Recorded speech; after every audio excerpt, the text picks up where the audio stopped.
All right, good evening, everyone. Glad to see everyone this evening. I will say this is wonderful. I'll just say that.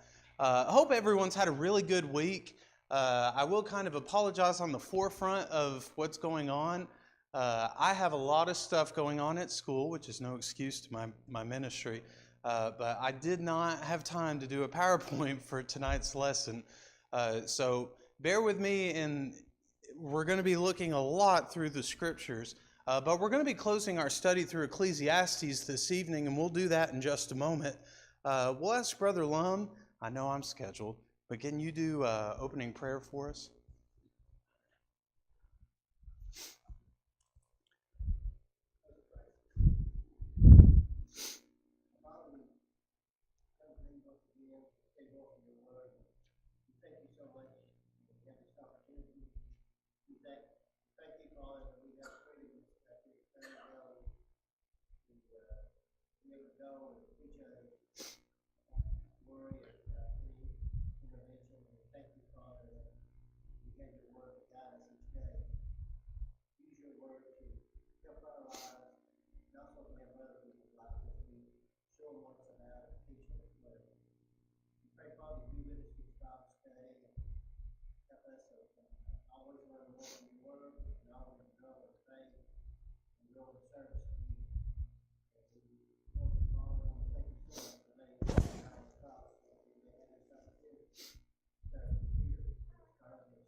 Amen. Thank you. Okay, if you want to open your Bibles to Ecclesiastes chapter 11. Ecclesiastes chapter 11. Tonight we are ending our study through the book of Ecclesiastes, and there has been so many different ideas from Solomon across the book. And what he's going to do, just kind of honing in on where we're going tonight, from chapters 9 to chapter 12, Solomon is coming to the conclusion of his analysis of life, if you want to call it that. He's gone through this cycle 3 times trying to figure out, if I use work as a premise for what I can enjoy most in life, where will that take me in the grand scheme of things? And every single time he comes to these conclusions in chapters 3, 5, and 8. All of them are, here's what I found out. There's nothing better for a man to do than to enjoy the labor of his life, to enjoy the family that he has, because that's the gift that God has given to each and every one of us. All of us have received the blessing of being able to live each and every day, being able to breathe every single day. Now, maybe not as well on some days compared to others, but Solomon comes to this premise. Okay, I can enjoy these things in life, but I still don't find the ultimate answer in life. And that's where chapters 9 through 12 comes to play. Last week we looked at the last verse of chapter 9, verse 18, wisdom is better than weapons of war, but one sinner destroys much good. And all of chapter 10 focuses on what happens if I prefer folly over wisdom. What happens if I try to put unqualified individuals in a position that demands that there be someone who's mature and skillful in that position? What happens if I put someone who just fails to use godly wisdom and be immature versus someone who uses godly wisdom? And he looks at that conundrum. Why do people exalt folly over fellowship with the Creator? Well, it's because of their personal choice. So we come to this conclusion in verse number 20, going into chapter 11. As an ultimate conclusion, in your thoughts, in your bedroom, don't curse the rich, don't curse the king, because a bird of the air may carry your voice, and a bird in flight may tell the matter. Ultimately, even if you think that is your deepest, darkest secret, somebody else knows that secret. It's not just you. Even the things that you've done, whether it's public knowledge that you've done this, or it's secret knowledge. Nobody knows that you've done this thing. But God does. God's going to see everything that you do, which leads us now into our final 2 chapters. Chapter 11 and 12 are probably the hardest 2 chapters to look into as you go through Ecclesiastes. Because what it does is that it humbles the young and it cripples the old, so to speak. Even though those of you who are older, don't get me wrong, but I'm going to take a gander. It's hard getting older, isn't it? There's a lot of things that take place when you get older that Solomon is trying to appeal to those of a younger age. Consider these things way before you reach the end of your life. Because you may not even reach the age that we find people who we consider elderly. You may not reach to be that age. But Solomon's going to give us advice, whether you're beginning the journey, you're at the end of the journey, or you find yourself somewhere in the middle, this is where Solomon really begins to focus, not about looking just at my works in life, but what's going to exceed me or excel beyond me after my life. Eternity. That's the answer. So when we begin chapter 11, what should we do if we're going to be someone who is considered good, God-fearing, and just live the best life that you can live? Ever heard the statement, you only get to live once, so live it up? Well, Solomon's about to say that same thing, but he's going to use some different ideas to present the idea of what true good living is. Notice in chapter 11, beginning in verse 1, we begin this idea of what does godliness in life look like. And this is verses 1 through 6. Cast your bread upon the waters, for you will find it after many days. Give a serving to 7, and also to 8, for you do not know what evil will be on the earth. If the clouds are full of rain, they empty themselves upon the earth. And if a tree falls to the south or the north, in the place where the tree falls, there it shall lie. He who observes the wind will not sow, and he who regards the clouds will not eat. As you do not know what is the way of the wind, or how the bones grow in the womb of her who is with child, so you do not know the works of God who makes everything.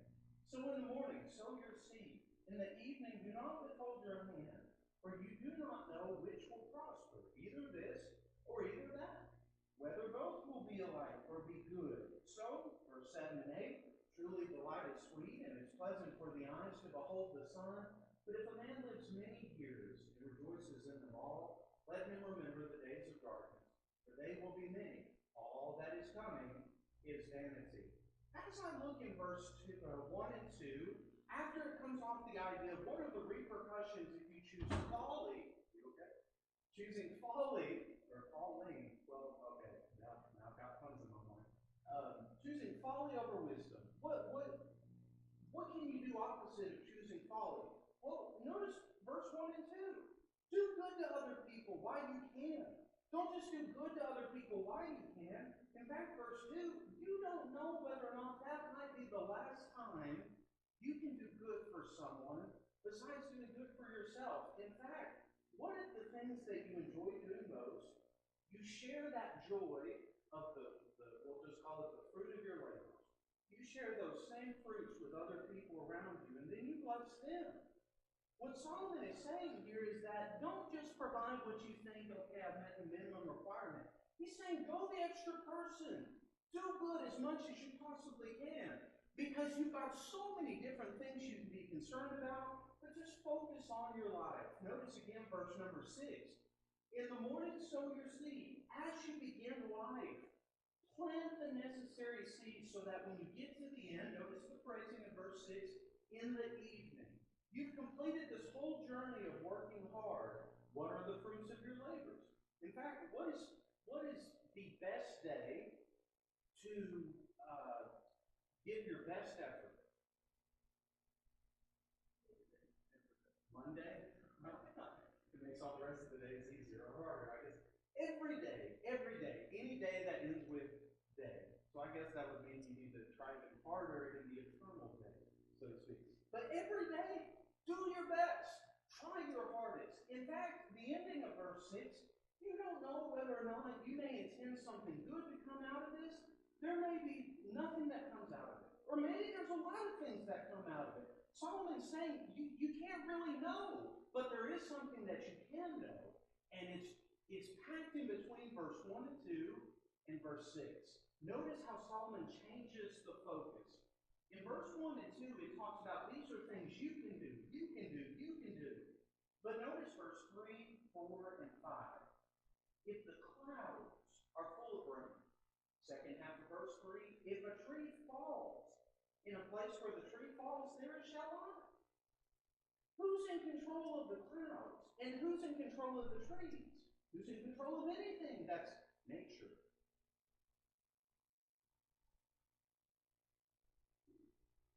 Who controls all those things? God does.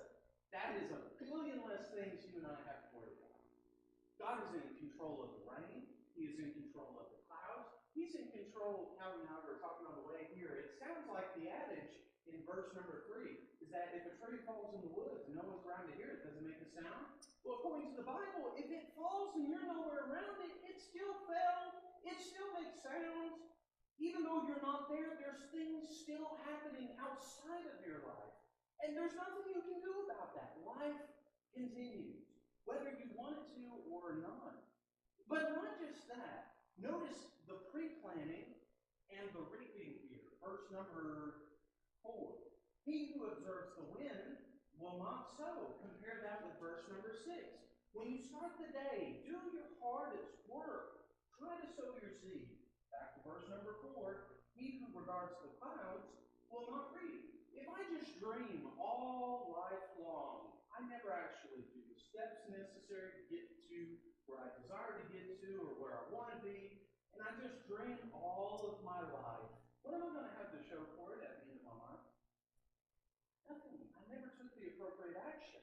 And that's why he says in verse 6, take advantage of the day called now, because that's the only day that you have. Notice verse number 5, even though we have some scientific advances here, why are you going to worry about where the wind comes from or where the clouds come from? Now, if you want to be a meteorologist, these verses are not saying, don't be a weatherman. That's not what it's saying. But rather what it is saying is don't spend so much time focusing on things you can't control. You don't know the way of the wind or how the bones grow in the womb of her who is with a child. But notice what verse 3, 4, and 5 are leading up to. The ending of verse 5. So you do not know the works of God who makes everything. One of the blessings of my life, and you've got to look at this from, I'm not saying look at Ethan, but look at this from your life. One of the beautiful gifts that God has given every single one of us is there's only one you. And is it hard enough to worry about yourself and take care of yourself, make sure you're provided for? And then there's other people you care about as well, right? And that's natural. That's human affection. We need that kind of companionship and social aspect in our life. But how many people can you take care of and still be successful in that care? Well, that's the thing, and that's verse number 6. Notice the last half of verse 6. You can try to worry about as many things in this life as you want to, but you're going to drop the ball somewhere. And maybe you're really good at multitasking, and you're really good at taking care of multiple people. Not everyone is, praise be to God, if that may be one of your talents.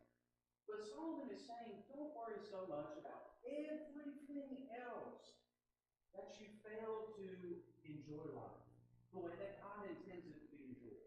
So, labor as you have breath in your body. Make sure that you seek those things, verse number 7 and 8, that are pleasant. Now, he's not saying look directly in the sunlight, verse number 7, but he's saying there's something to appreciate when you see the sun rising in the morning, and there's something to appreciate, I think, even especially on what I call cotton candy evenings, when the sun is going down, the day is coming to a close. There's something beautiful about nature in the way that God made it. And in a sense, nature also reflects the cycle of life.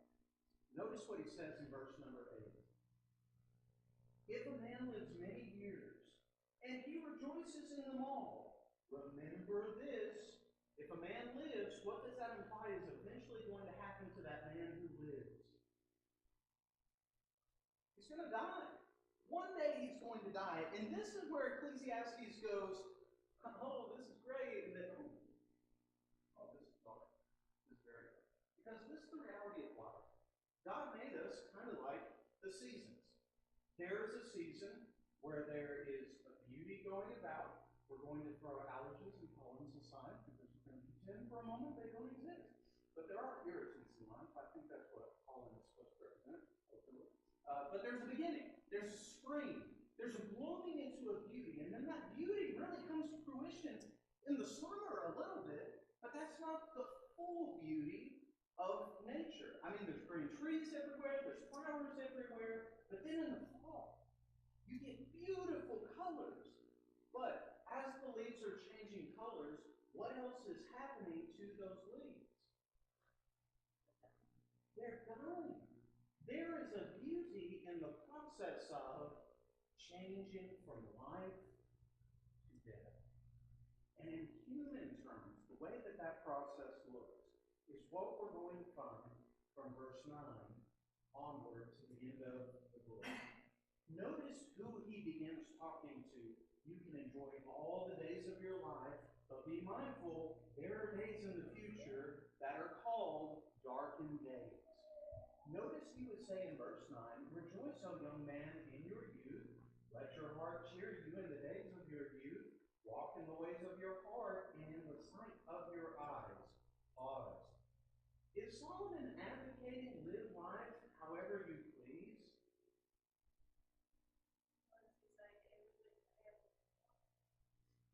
Well, okay, so we also had that conversation today too. So the Hebrew word vanity or pointless, it's the Hebrew word for brevity. Everything is quickly passing, quickly passing. This is all quickly passing. Think about where you are in your life right now. For younger individuals, we're thinking about far into the future. But a lot of you, I'm going to take a gander, you've thought about that word, and you've thought about that experience, and you're not really looking forward to the process of that experience, but you know that you're coming to the end of your days. Because you understand the brevity of life. And it's like you're thinking in your mind, it's like I was a child when? Just yesterday. Because life in a moment is what Solomon is trying to hint at here, is that everything that is coming, your youth will pass in a moment. You'll be old. Has anybody heard I think it's like Fighting for Fighting, I think is the name of the band. And there's a song that's called 100 Years. I'm 16 for a moment, caught in between 10 and 20, and I'm still dreaming, thinking about the ways of where you are. I'm 23 for a moment, and we're on fire. Man, and we're about to start a family. And then he talks about he's in his 30s, and then he goes to his 40s. He marries the love of his life. They build a family. And then he gets to 60, and now he's 99 for a moment. He's caught between now and eternity. And his wife had passed away by this point in the song. He says, I'm dreaming of how you are. And that whole song, in just a few moments, recognizes everything is so quickly passing. I was just a child then. I was just a young adult then. And now I'm at the end of my life.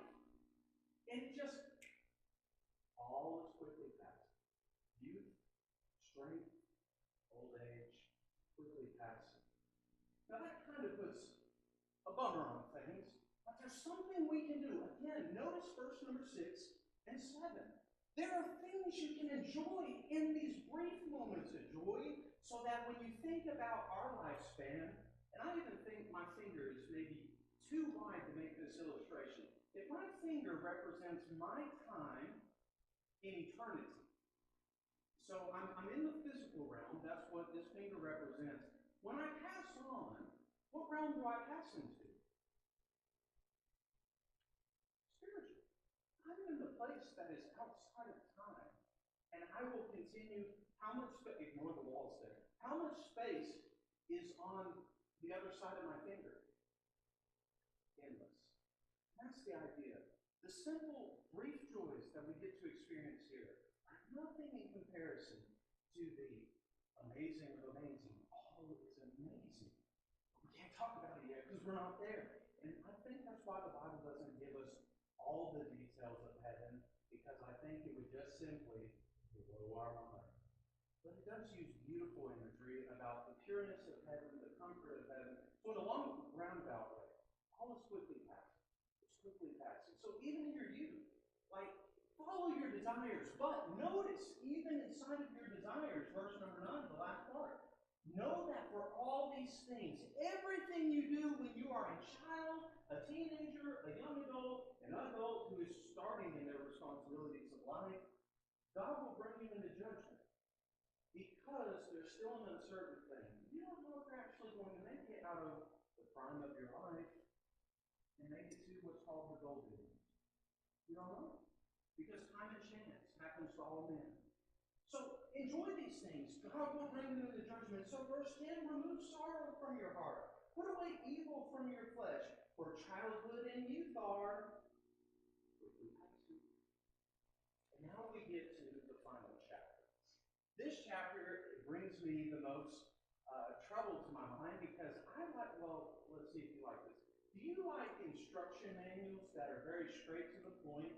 They tell you exactly what you need to do, what piece you need to put with what piece, and they're properly labeled, and you got the proper amount of screws or bolts or whatever, or you got the proper kind of help to put everything together. Do you like instructions that are very straightforward? There's no such thing. There's always a deeper meaning. Yeah, they got pictures. I like the picture books. But I found out yesterday doing some wiring, sometimes it doesn't include the picture that you need. So now you're wondering what is a ground hot? Is that what you were talking about? A black ground wire? Is that what y'all were talking about earlier? Okay. I learned something new yesterday. I learned how to blow through $40 and end up wiring things correctly. Chapter 12.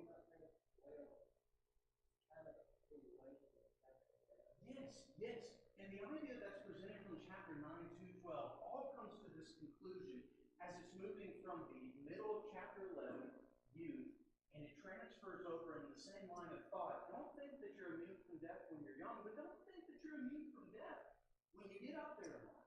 In fact, this isn't just a warning for younger individuals, but consider this is going to be the not so straightforward language that we find in chapter 12 that drives me up the wall. But notice, yes, it does continue the thought. So remember now your Creator in the days of your youth, before the difficult days come.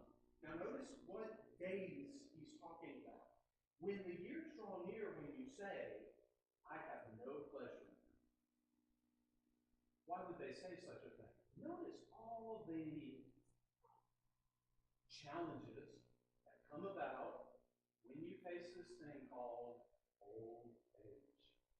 Verse number 2, while the sun and the light and the moon and the stars are not darkened, and the clouds do not return after the rain, and the day when the keepers of the house tremble, the strong men bow down, when the grinders cease, because they are few, and those that look through the windows grow dim, when the doors are shut in the streets, and the sound of the grinding is low. One rises up at the sound of a bird, and all the daughters of music are brought low. Also they are afraid of heights, and of terror in the way, when the almond tree blossoms, and the grasshopper is a bird, and desire fails, for man goes to his eternal home, and the mourners go about the streets. If I look at verse 12, all the way in verse number 5, I see the entirety of life. Now let's break down the figurative language and let's see what he's trying to say. These are the difficult, in the Hebrew, this is hara'ah, which is translated also through the book of Ecclesiastes, evil. These are not enjoyable days. It doesn't mean they're sinful days, but there are some days, all of us recognize, there are some days that are much easier than others. In one way or another, whether it's events that happen in our life, or events that are happening to our lives, they're difficult. Notice what he says. Here's what's going to happen when you get older. Verse number 2. What happens if what once was beauty, what once brought about clarity, which once brought about, providence, if you want to call it that, or some kind of supplement in life? What happens if the things that you rely on most are now pulled away from you? What happens if you're losing the people, you're losing the places, you're losing the environment, and even the memories that you built your life around, and people are passing on into eternity? How do you work through that? What are you going to experience as you go through that? Verse number 3, in the days when the keepers of the house tremble, your hands are starting to shake, and you can't quite control your arm or your hands. When the strong men bow down, you're having to bend over because you don't have strength in your back, and you're having to walk with the cane because you can't quite do the things that you once did. When the grinders cease because they are few, you can't do the jobs or the work that you used to do, and it's driving you crazy.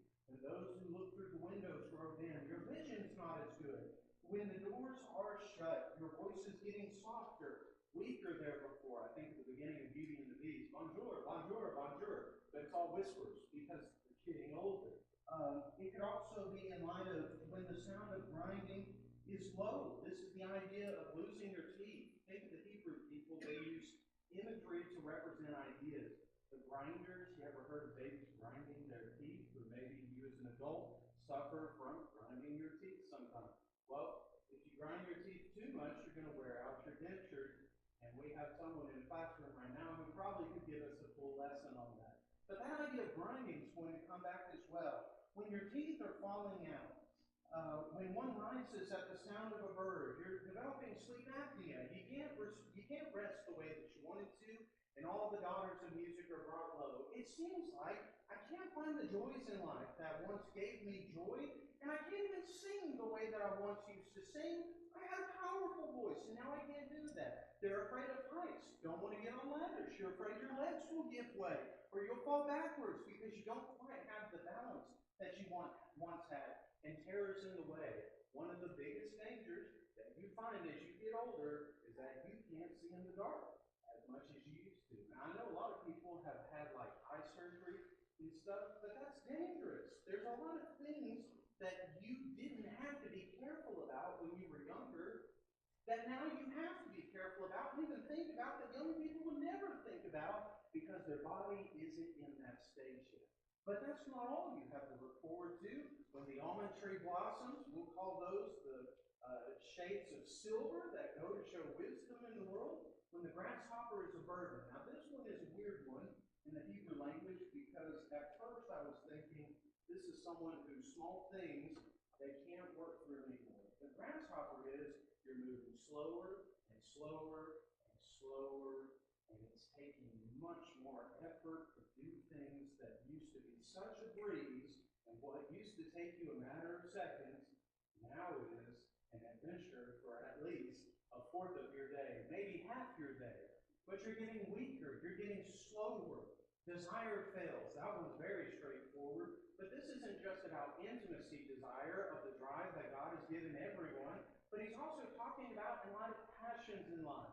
The hobbies that you said, these really matter. The things that you used to keep up with and you knew everything about, it doesn't mean the same thing anymore. So your desire fails, both intimately and in your hobby. And ultimately, verse number 5, as you get older, eventually, you are going to your eternal home. Now, when we read the word eternal home, we like to immediately associate that with eternal life and paradise. The idea is whether you're wicked or you're righteous, you're going to go through these things as you get older in life. And what Solomon is trying to encourage, because this is the ultimate end of man, no matter how strong or wise you are, or how financially creative you are, or successful you are, verse number 6 and verse number 7, here's the reality. Remember your Creator. Now in my Bible, that phrase is in italicized, but it's echoing what we read in verse number 1. Remember now your Creator in the days of your youth, before the difficult days come, in which you say in those days, these days are not so pleasant. Remember your Creator before. Notice the imagery that's presented here. There are 4 different things in verse number 6. The silver cord is loose, complementing that idea. The golden bowl is broken. Second idea to consider, the pitcher shattered at the fountain, or the wheel broken at the well. Both of these things, when we look at it, your life from beginning to end. There was a song we used to sing in elementary school, and I found out not a lot of people know it, but it's called Make New Friends, but keep the old. One is silver, and the other's gold. Well, when you're just beginning life, you're beginning to refine who you are as a human being. And it's not as precious as the most precious metal, but if you think of a silver cord, there's something reflective about it. It still has room to grow. It can be melted into something much stronger, but it never becomes something greater than what you find in between day of birth, day of death. Just a line. Just a line. When you're beginning life, or think of a golden bowl, you're looking at something that is metal. Now, how long can a metal bowl face the elements before it cracks? It depends on the bowl, but typically metal does not crack, especially if it is made very well. If you think of what you would see if you were holding a metal bowl or a golden bowl in your hands, you'll probably see a reflection. You'll probably see something of a master craftsmanship of sort. You'll not only see your reflection, but you'll be able to see like smoothness around the top of the bowl, or maybe it's curved over, but it's beautiful. And you think of something that is so beautiful, that has been so well preserved and refined into something glorious. Even in the most beautiful part of your life, it falls apart. Remember now your Creator. Now, before you find early in life, you're cut short. When you make it to the end of life and you find that your life is broken, a pitcher shattered at the fountain and a wheel broken at the well, same idea. We're still looking at one is full of life. A pitcher, think of what a pitcher is supposed to do, is a serving utensil. It is providing quenching of thirst. It is providing some kind of liquid to help refresh me and before you no longer have those days and you have those days. Remember your Creator. When you find yourself in the prime of life and you're running smoothly and something happens one day that changes your life eternally and there's no coming back. What should we have done before? Verse number 6. Remember your Creator before. If I fail to remember God before that time, not when I think that time should be, before that time, just like we talked, when is the best time to start working towards your dreams, your ambitions, your goals, doing good things for others? Best day is now. If you're not focused on every single day that is called now towards God, then you will find yourself stuck in this cycle. Verse number 7, the dust will return to the earth as it was, and the Spirit will return to God who gave it. How quick is this process from birth to death? Quickly passing, says the preacher. All is but a moment. Oh, by the way, we're reading the words of someone who now, from his perspective of writing the book, is dead. And Solomon says, if we look at Ecclesiastes like it's Solomon's evaluation of life, we're looking at a man who spent his whole life trying to figure out this Einstein algorithm of what it truly means to live life. Well, here's what it ultimately comes down to. Again, ironically, third time he's making this conclusion. The life cycle continues for man the same way every single time. Every single time. Anyone who lived has always died. There's never been, with the exception of the New Testament and a couple of miracles in the Old Testament, we never find that process backwards. Oh, I've been dead all this time, but now I'm alive. The only time we'll find that is one specific time in history, and the Bible calls that the resurrection. That is the only time we'll find I'm dead and now I'm alive. But we never find someone who did not exist, and now when they come into the world, kind of like the curious case, if you ever read the book or saw the movie of Benjamin Button, we don't have old men being born into the world. We have babies. That's how it starts. So what are we to do with this conclusion, verse number 9 and following? Moreover, because the preacher was wise, he still taught the people knowledge. Yes, he pondered and sought out and set in order many proverbs. The preacher sought to find acceptable words, and what was written was upright, words of truth. Notice the implication here. Now, it says the word preacher. That's not preacher the way that we think of modern-day preachers. We're not talking about someone who is standing before a pulpit or something, and someone who tries to give their life for serving the gospel acceptably before God. The preacher from the Old Testament perspective is one who is well-learned from experience. So Solomon, the wisest man to ever live, doesn't mean he always did the wisest thing. Notice his outlook of life. I was the wisest, and I still taught the people knowledge. Yes, now if he's the wisest, you would think, man, you've got it made. You know everything. There's nothing else you need to do.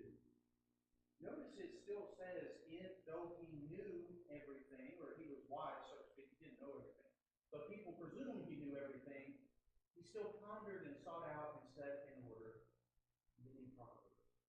Even the wisest man that ever lived still had questions about life. And if the wisest man that ever lived had questions about life, I know I am beyond below the wisest man in the world. If he still had questions about life, there is no reason why the common man named Ethan can't seek wisdom even more earnestly. Ask those questions. If you want to be wise, notice verse number 10, the quality of those words. Acceptable words, upright, words of truth. And then we find verse number 11 and verse number 12. Now, in our introduction, we talked about the book of Ecclesiastes could be called from an academic viewpoint, practical, moral theology. It asks the questions that at some point in our life we're going to ask. Why am I here? God, why did this happen to me? Why didn't this happen instead of what this took place? And why did it all play out this way? And so many other questions for Ecclesiastes. It's the only book in the entire Bible that takes this very philosophical approach of looking at why am I here? Notice verse number 11, we're going to see some imagery that at first is going to look like carpentry, but verse 11 could be also called a beautiful verse about pastoral shepherd. Notice verse 11. The words of the wise are like goads, and the words of scholars are like well-driven nails given by one shepherd. When I look into the Hebrew, I see an interesting word, the word goads. The words of the wise are like a tool that a shepherd uses to prod animals to go into the right direction. Now, I found this interesting as well. That phrase, well-driven nails, that word for nails is actually translated a firmly driven point on an ox goad. So let's read it with that perspective. The words of the wise are like a goad. They're pointing me in a proper direction. They're prodding me in a direction. The words of scholars, another word for that in the Hebrew, master of assemblies, are like the tips of ox goads that are put perfectly in place. And who are these words of wise or words of wisdom? Who is behind that goad to lead me towards wisdom? One shepherd. Ultimate wisdom and ultimate joy in life can be found by the way that God made life, this life, to be. Now, everything that we would anticipate the way that we hope life would work, you've probably experienced this emotion called disappointment. Sometimes things don't work out the way that you want them to. And unfortunately, that is an experience of life that God tells us across Scriptures. This is to help guide us to think deeper about these complex problems that are plaguing our minds, causing us to lose sleep, causing anxiety and worry. And here's what happens, verse number 12. We consult all these help books.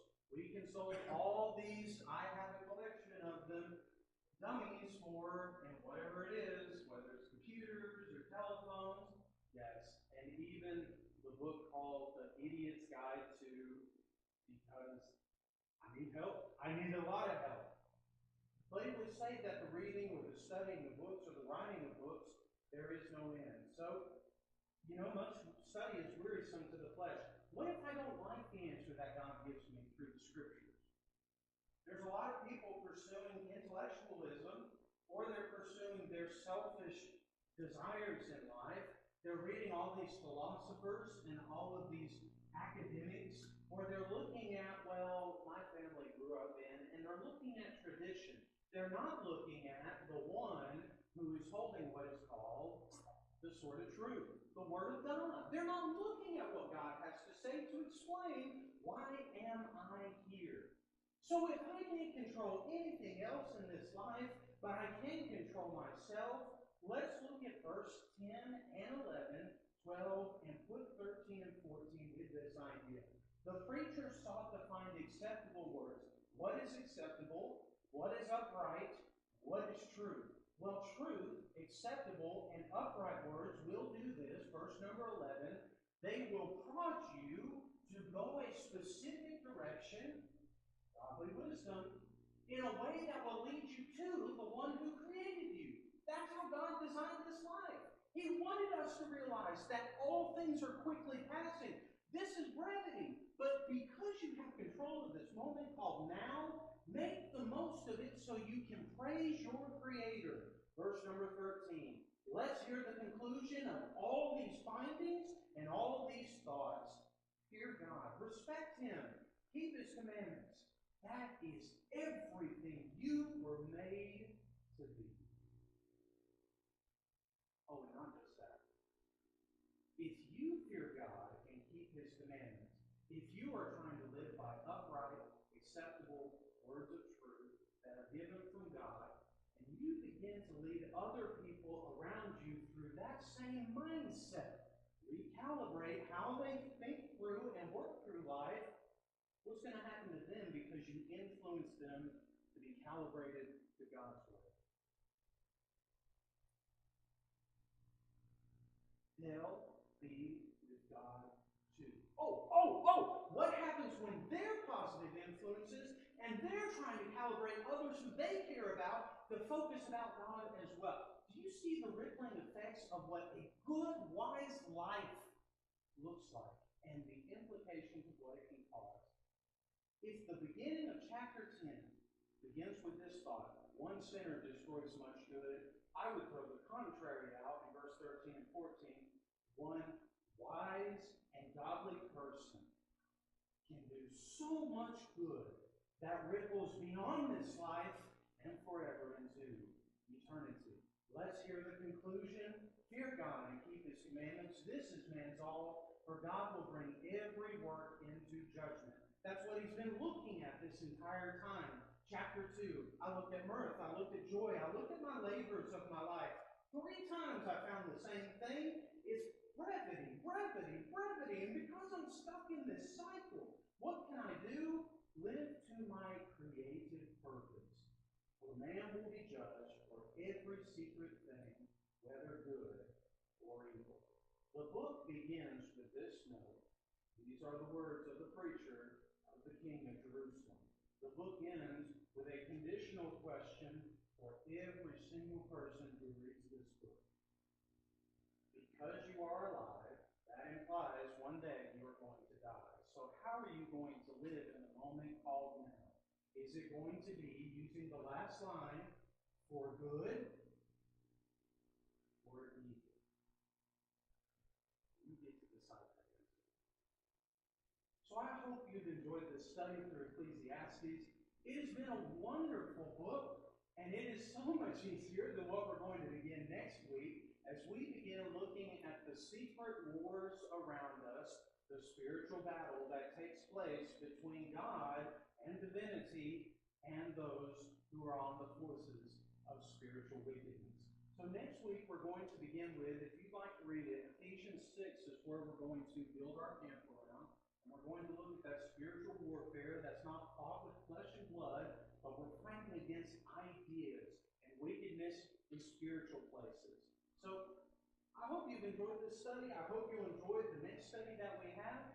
But I appreciate everyone's attention for this. And Lord willing, we'll be back in just a few moments, and we'll have our